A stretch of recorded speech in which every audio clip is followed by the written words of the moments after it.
much to the organizing team for having invited me here.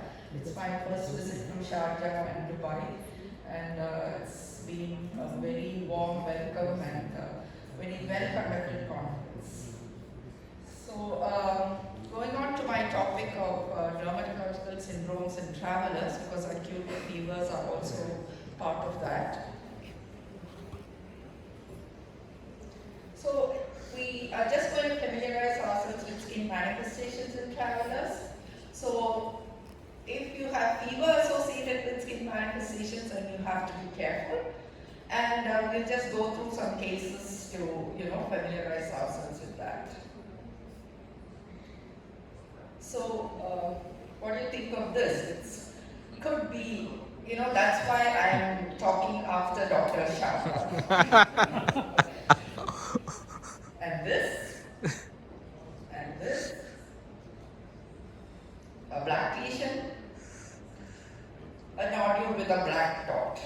So at the end of this, you should be able to recognize and treat all these conditions. So I won't be talking about the first picture since you've already had a good lecture on that. So travelers and skin lesions, like I mentioned, if the patient is febrile, then you have to be more careful, and without fever, you most likely have minor skin lesions. So what is most important in travel medicine is, where did you go? How long were you away? How long since you came back? And then it's a pattern recognition of the skin lesions. The location of the lesions, is it on exposed areas or unexposed areas? What were you exposed to? Was it freshwater, ocean, plants, insects, animals? Of course, human contact is very important. And whether they were protected when they had the contact. Associated symptoms of fever, pain, and pruritus. And when did this lesion occur? Did it occur during the travel, after the travel, or occur very much later? And it's also important to recognize that skin conditions in return travelers may not sometimes have a travel-related cause. So this is a 15-year-old with itchy skin lesions on the buttocks since 2 weeks. What's your thought? Serpiginous lesion, vesicle at the end of the tract. History of a visit to a beach, cutaneous larva migrants. So that is because of larval stages of dog and cat hookworms which penetrate the skin, and transmission is by soil contact, and common in areas like the Caribbean, the Africa, Asia, and South America. And it's self-limiting. So should you treat it? You can give a dose, single dose albendazole or ivermectin. And how do you prevent it? So, don't walk barefoot. But it's important that because people sit on the beach and enjoy themselves, so spreading a towel when you sit on the ground may prevent the lesion that we saw first. Now going on to another case, patient with recurrent itchy, evanescent, migrating rash, had been on antihistamines and he visits overseas often. So the first day morning he had a few lesions. By evening the lesions had spread across and really gone further down the abdomen. Similarly on the leg. So any thoughts on this? You can see that it migrated well below the thigh to the leg. What could it be? Had no leukocytosis, has eosinophilia. What test will you do? A stool test. What are you looking for? Strongyloides larva. Okay, so this is a condition called larva currents. So why is it different from the first cutaneous larva migrants? This is spreading very fast. So it's spreading 5 to 15 centimeters per hour, whereas the other one is 1 centimeter per day. Okay? So it's caused by strongyloides. And in immune compromised hosts, you can have a hyperinfection and they can have a fatal outcome. So that's important to remember that. You may have to do the stool test many times because first time around you may not pick up and treatment is ivermectin. So it's more in the tropical areas. Now coming on to another migratory swelling. So it's migrating pretty fast. You can see it's going across the forehead. Any thoughts? It can also present as a creeping eruption like I showed you earlier. Any thoughts on this? Calabar. No, Lua is a verb. Calabar. So this person went to Southeast Asia many times, eats in restaurants. That's a favorite food. Has eosinophilia. So the intermittent swellings, the eosinophilia, and the travel history, it gives you an idea. Any idea? Nathostomiasis, okay? So it's seen in undercooked, if you eat undercooked fish in food. So basically, I just showed you a picture of sushi. So from tomorrow, I think no one will eat sushi. So that's natostomia. So what is important is that you can have visceral involvement and you can have a fatal outcome, especially if it goes to the CNS. You can have a eosinophilic meningitis and patients can die. So, it's important that you recognize and you treat them. Now, it's very easy, ivermectin for 2 days, or you can surgically, remove the swelling. Now, going on to what you all thought the last case was. You can see the worm going across the eye. Can you see that? And they are called Calabar swellings. You can see on the hand that there is a, it looks like an angioedema, but it's, a swelling of the tissue. So this is loa, okay? Filariasis or loiasis. And again, treatment is diethyl carbamazepine for 21 days. And you can also give ivermectin. Now going on to a linear lesion. Any thoughts? Japan. That's a cool. Shiitake mushroom dermatitis. Okay. So if you eat undercooked shiitake mushrooms, you can have this flagellatory dermatitis. But it's again self-limiting. Going on to some more itchy bumps. So what do you see here? The breakfast, lunch and dinner bites. So what are they? Bed bugs, yeah. What disease do they transmit?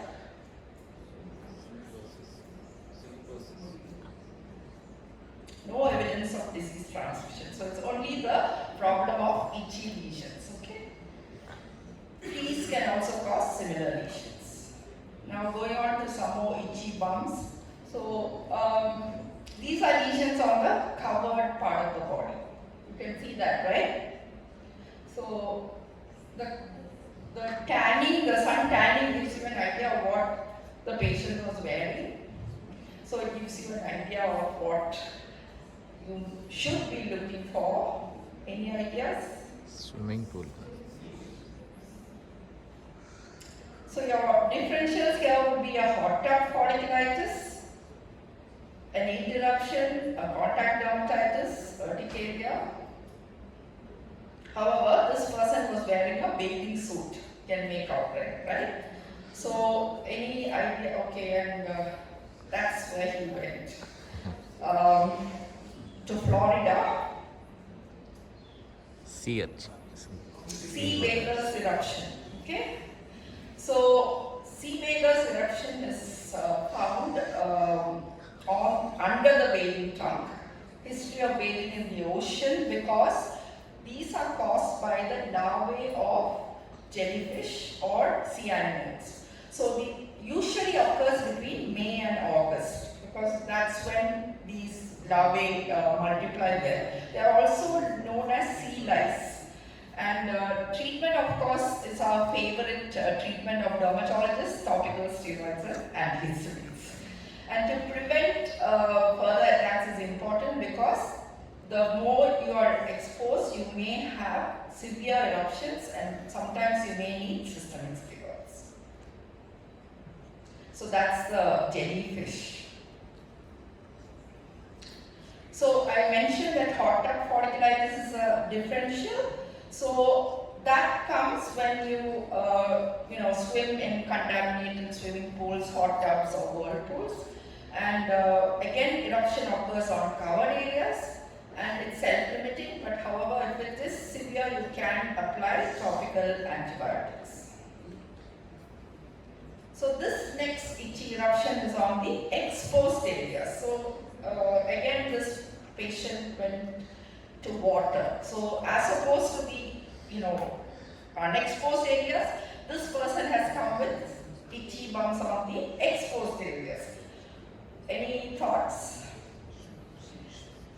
So you may think it's arthropod bites, mosquito bites, but water exposure was there. This is called swimmer's itch. This occurs because of immature larval forms of schistosomes that are released by infected snails in water, and these are seen in freshwater lakes or ponds. So if you see covered area involvement, then you ask them whether they went to the ocean, and that's a sea lice eruption, and this is a swimmer's itch. Again, treat with, so you're not going to go far wrong because you just have to treat with topical steroids and antihistamines. This patient has come with itchy bumps and blisters. Any thoughts? Jellyfish. Again, some bites. Mosquito bites, okay? So it can be so severe enough to cause a blistering eruption. So is mosquito bites a problem, or you think it's okay to be bitten by mosquitoes? Oh my God. After all, you're just going to itch for a few days. Maybe if you itch a lot, you may get a secondary infection, but we are worried about mosquito-borne illnesses. So, when patients come with acute febrile illnesses, most of the time, there are some vectors, and mosquitoes have apparently killed more people than any other creature in the world. And in fact, even more mortality than even in wars or other epidemics. So going on to another bite, tick bite. How do you remove a tick? So that's very important because when people go trekking, most of the time they can have tick bites. So you need to tell them beforehand how to prevent bites, and then if they are bitten, how to take out the tick, because tick will hold on to the skin and stay there. So it's important that you remove the whole tick, otherwise if you leave a part of the tick behind, you can have a granuloma there. So ticks can be hard ticks or soft ticks. So is it serious or can it be ignored? It is. So they can transfer, it's not like a bed bug bite. It can transmit bacteria, Rickettsia, protozoa and viruses. So can you identify some of these tick-borne viruses? Yes, very good. So I'm halfway there. What about this? It resembles the previous one, but it's another tick-borne illness. It's called STARI. It's southern tick-associated rash and illness. Okay? So these two occur mainly in the Americas. That's purpuric rash on the extremities. Any ideas? Again, tick-borne. Rocky Mountain spotted fever. Wow, good. And that's a case of tularemia. So it's important to know that vectors are there, and they can, especially tick bites and mosquito bites, we should be aware that they can transmit diseases.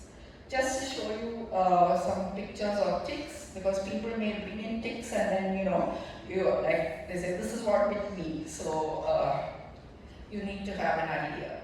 So how do you tell them to prevent tick bites? stay away from forest. They all want to go trekking in the forest, so you can't tell them to stay away. So walk in the center of the trails, okay?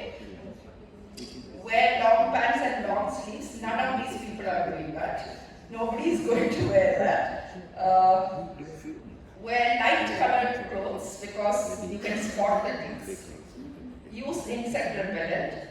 And then when you come back, conduct a full body check. Now, why do you say walk in the center of the trail? I mean, try to avoid contact because these ticks are, just waiting there to jump and bite you because they are right at the end of the leaf. So, since we said that mosquitoes and ticks can spread fevers, we need to know how to approach a patient who comes with a febrile illness. So, you need to ask them about recent travel, contact with the people, their occupations, what medications were they on, did they go trekking, are they at risk of acquiring HIV and STI, were they having a protection at the time, are they immunosuppressed, the time of the year, where did they go, and of course skin examination, as you all know, is very important. The type of the rash, how did the rash spread, was there an scar, are palms and soles involved, and other mucosae involved. So let's go through a case. This is a patient with febrile for 5 days, headache, myalgia, and retroorbital pain. And look at the rash and tell me your differentials.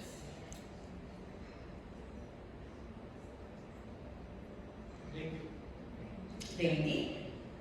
So could be viral. Any others? Okay, so leptospirosis, very good. So how do you approach travel-related febrile illness? So ask for a history of any localizing signs and symptoms. If fever with rhinorrhea, in this day and age, you are very worried about influenza, right? Rule out malaria. Everyone is walking around with masks, so it's important to know whether they are, having a influenza-like illness. But very important, you rule out malaria because if patients who have traveled, you have a high risk of having malaria, so you rule that out by doing a blood smear or a rapid dipstick test.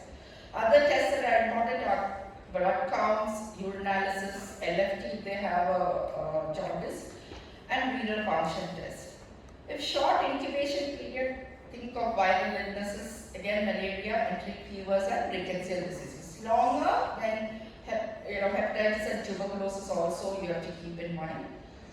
And keep serious viral hemorrhagic fevers and meningococcemia as differentials if altered mental status and verb indications.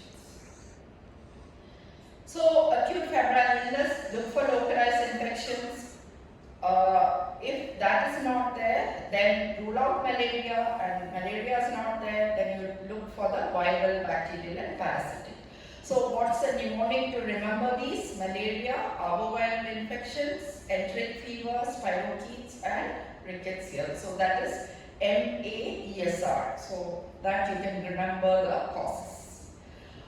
So we did a study on acute febrile illness in our hospital, and what we found was rickettsial diseases and dengue were the commonest. But just see the number of undiagnosed cases that we had. So, it's sometimes difficult to diagnose all acute febrile illnesses. And this is the data from Southeast Asia. You can see that among children, it's usually viral. Among adults, it's usually bacterial. And look at the number of undiagnosed cases. So even in a very well-equipped hospital or lab, you are not sometimes able to find out all these acute febrile illnesses. So going on to dengue fever, how do you recognize? You all know about the white islands on a sea of red. So that's something that you can look for. Pruritus can be there, so that doesn't rule out a viral illness. And there's a tourniquet test that you can do. So you apply a blood pressure cuff on the arm and raise up the thing to halfway between diastolic and systolic, and look for more than 20 pK if it occurs. It's pathognomonic of dengue fever. Mucosal involvement is important. So again, are you worried about every patient with dengue, or are there something that we should know about? Who are the patients that we should be worried about when they come with dengue? Most of the time, dengue is a self-limiting illness. So these are the warning signs. So as dermatologists or as travel medicine specialists, it's important that you should know what are the warning signs in dengue, because then they can go on to dengue hemorrhagic shock and sometimes hemorrhaging. So next is, are we dealing with chikungunya fever or dengue? So how do you recognize between the two? Of course, you can do a test, but chikungunya has a shorter febrile illness, earlier onset of rash than dengue, a much more severe rash, worse conjunctival injection, and bleeding manifestations are rare compared to dengue. And of course, arthralgias are much more. So I've shown you a picture of a patient who, it's called the Stoopman disease. So there's so much of arthralgia that they're not able to stand straight. So most of this is taken from the chikungunya epidemic which occurred at Vellore in South India, where they had a concomitant dengue occurring at the same time. Actually, the chikungunya epidemic started in 1963 in Calcutta and then went on to Vellore. So what are the skin manifestations of chikungunya fever? Again, pruritus can be there. So don't think pruritus is seen only in drug eruptions. You can have a maculopapular rash, vesicles and bullae, and urticarial rash, purpuric rash, TN-like rash, exacerbation of dermatosis, and of course chikungunya pigmentation. So erythema of the ears was something that was described, and in fact in Tamil Nadu they call it the Takali Jwaram because you become red as a tomato. You can have aphthous ulcers in the groins and scrotum, swelling of the striae, and I've shown you a picture of the post-viral pigmentation which is being called a cheek side. Chikungunya in children, on the other hand, can have vesicles occurring and almost like a TN-like eruption. That's an infant who was born with, a mother had chikungunya and the child was born with pigmentation. What about another viral disease called Zika? How do you try to distinguish between Zika, dengue and chikungunya? So in Zika, the rash and the conjunctivitis is much more than dengue and chikungunya, and myalgia and headache is much less than dengue and chikungunya. And what's the problem of having Zika? It's the problems with children who are born of mothers who had Zika. They have microcephaly and a lot of neurological problems. So it's important to recognize, because if your person is going to travel to a place where there is Zika virus, then you have to inform them that if they had a viral-like illness, it's important to know that whether your child has been affected. And if they've had Zika, the mother has, if a person wants to get pregnant, you have to wait 2 months before you advise that they can go ahead and have a pregnancy. So this is another patient that we had with a much more severe febrile illness with altered mental status. So then meningococcal septicemia, hemorrhagic form of leptospirosis, rickettsial infections, again dengue, all are differentials. So going on to the rickettsial infections, how do you recognize rickettsial infections? So basically you are looking for something called the eschar. Okay, so the eschar is the site at which the chigger bites, and there, that's how the disease is transmitted.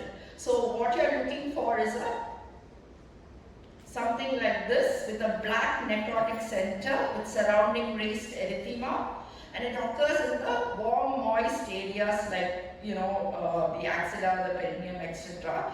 But one thing you have to remember is that in these warm, moist areas, sometimes the eschar falls off and you may just see only a ulcer. Okay, so that doesn't rule out a rickettsial disease. They are neither pruritic or painful, and sometimes regional lymph nodes helps to locate the eschar. It's highly important that the patient should be examined from head to toe to look for these eschars, because once we got tuned to looking for eschars, we were able to find a lot more patients with rickettsial diseases. But why is it important to recognize? Because if you give treatment early, you can prevent a lot of complications. And these are some of the eschars that we saw. What about distribution of eschar between children and adults? Is there any difference? So trunk was very similar, but in children the head, face and neck had much more eschars than in adults. So how do you diagnose scrub typhus? If you see the eschar and you have an acute febrile illness with a positive IgM ELISA, that's enough to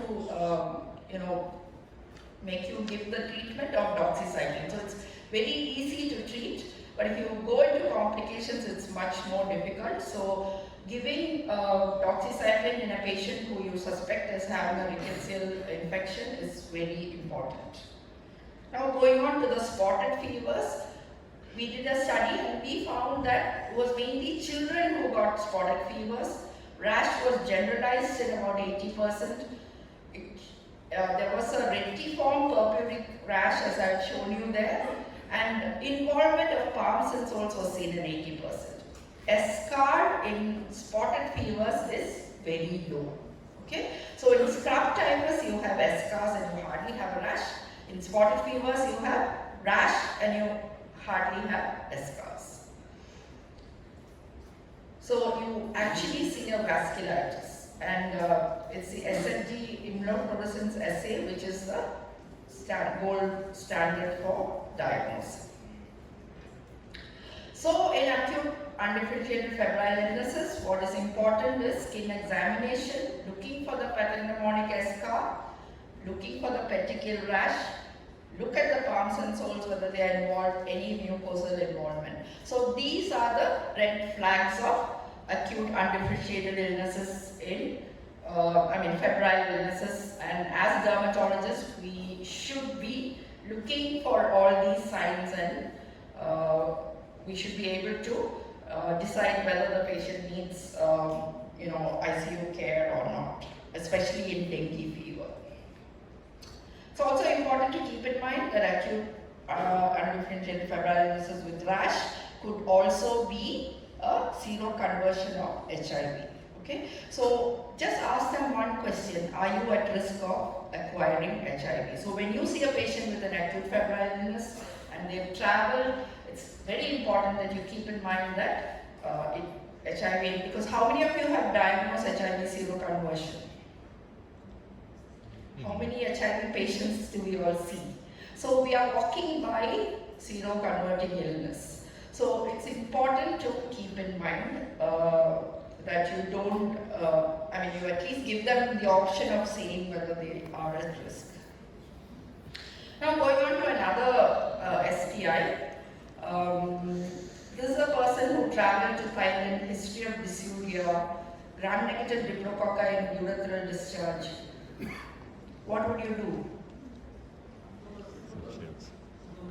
Of course you can do tests. Then how do you treat? Do you all follow syndromic management, or you do the tests and then give the treatment? So syndromic management in a urethral discharge would be to give ceftriaxone plus azithromycin. Okay, so you are treating both gonococcal and non-gonococcal urethritis. So you don't have to go for any sophisticated test, just give them the treatment.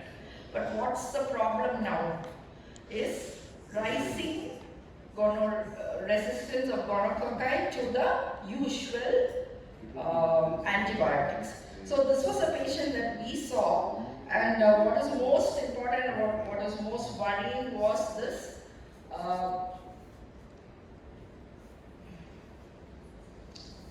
ceftriaxone resistant.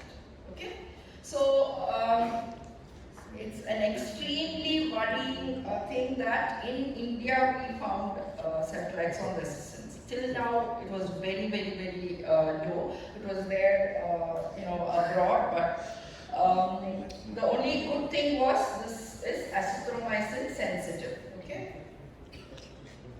So what's the problem with gonococci? They are getting increasingly resistant to all the antibiotics that we had available, and now first level ceftriaxone resistant strain was first seen in 2011, and we are coming to a stage of untreatable gonorrhea. Okay, so gonorrhea has reached a superbug status. So it's important to have surveillance going on so that you should be aware whether there is gonococcal resistance in the community where you are working.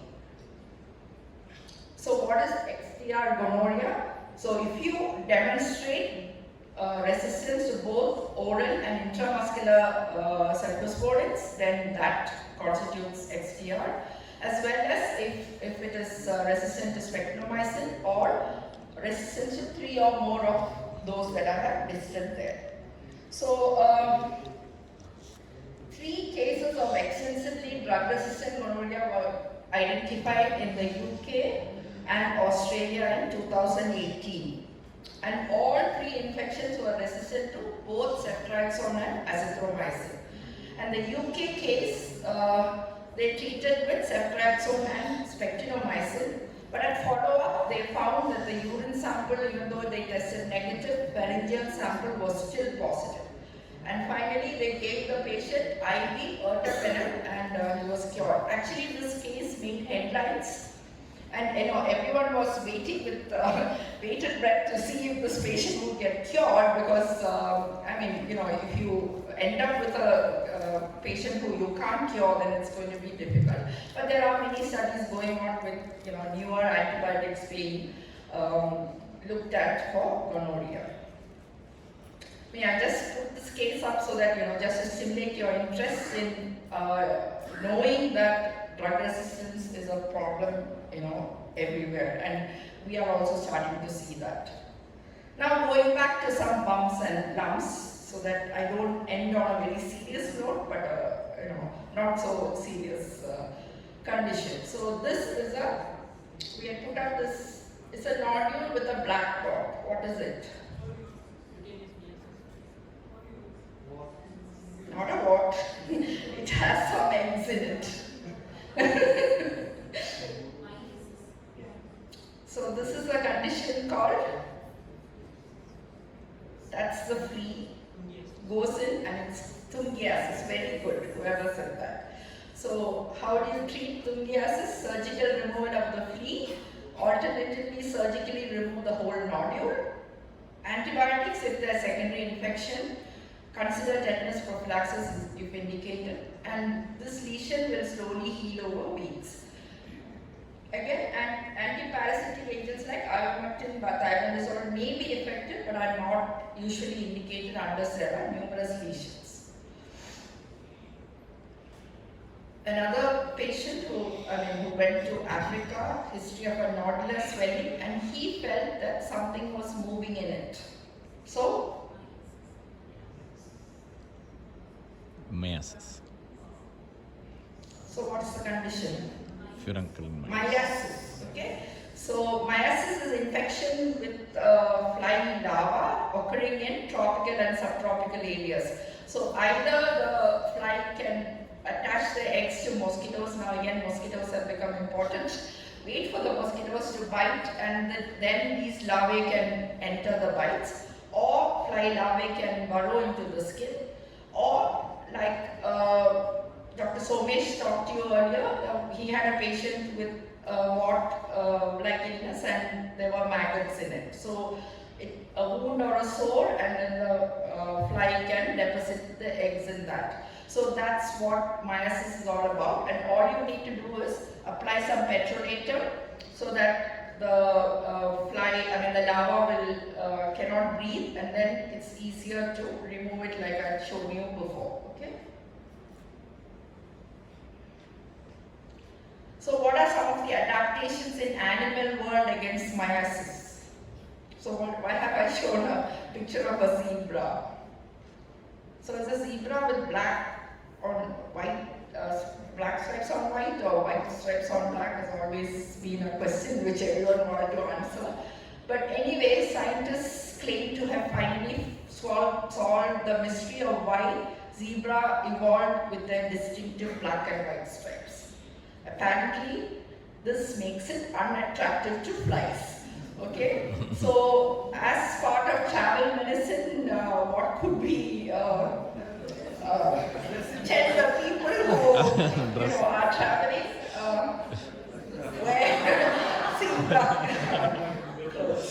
Okay, so basically, but it's also important to tell them don't dry your clothes out because flies can come and deposit the eggs on the clothes.